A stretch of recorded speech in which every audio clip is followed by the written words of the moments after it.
Salut les amis de Pi Network. Si c'est votre première fois sur cette chaîne, n'hésitez pas de vous abonner. Sur cette chaîne, je partage les informations de crypto-monnaie, du développement social et des business en ligne. Alors, cette vidéo est la suite de la sortie du fondateur de Pi Network le 14 mars 2023 qui a annoncé le début des activités de la 5e année. Et il avait donné deux grandes objectifs sur lesquels il veut se baser. Et dans cette vidéo, c'est ces deux grands objectifs que je vais nous montrer. Alors, au point 1, il avait parlé et mis l'accent sur le KYC en masse. Qu'est-ce que cela voudrait dire? Dans les années passées, la toute première année, il n'y avait pas eu affaire de KYC. Ça n'a pas dire à la fin de deuxième année que le problème de KYC était sorti.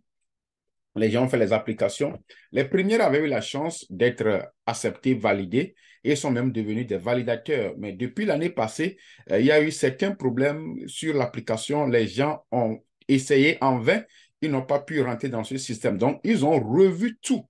Ils ont revu tout et ils ont dit que à partir de maintenant, ils vont revoir ce système. Ils ont mis les choses en place afin que l'appareil puisse nous donner plusieurs options, afin que on arrive à s'en sortir.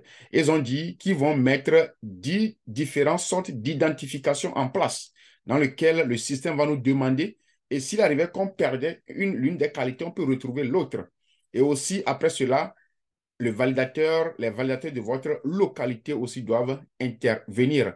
Donc, l'application de KYC en grand masse est l'objectif de l'année 2023.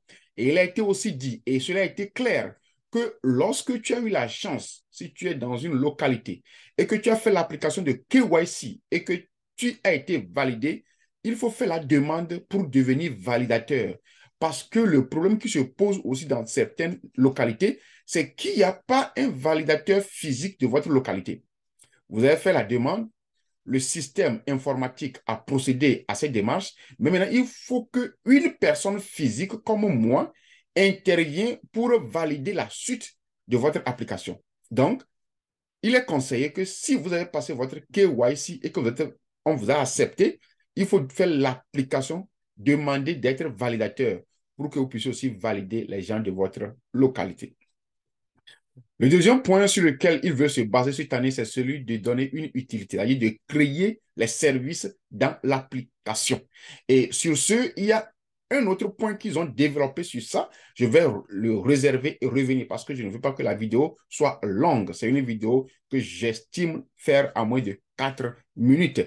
Parce que dans le système où ils veulent créer, ils ont mis accent sur 4 choses que nous devons y participer tous. C'est celui de donner des services que nous pouvons utiliser dans notre propre localité et ils nous ont aussi encouragé à utiliser le paille. Aujourd'hui, je viens pour vous dire dans cette vidéo, parce que je l'ai écouté de M. Nicolas, que les services, les business dans nos localités doivent essayer de voir comment commencer par accepter Pi. C'est là que nous pouvons faire de ce Pi une monnaie mondiale pour que ça puisse migrer vers le blockchain.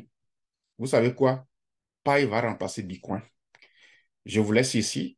Si c'est votre première fois, n'oubliez pas de vous abonner et nous reverrons dans une nouvelle vidéo. Je ne sais pas si vous avez une question. Si vous avez une question, laissez la question en commentaire. Si vous avez aussi une contribution, ajoutez-la parce que je sais que je suis parmi mes frères leaders de Pi Network.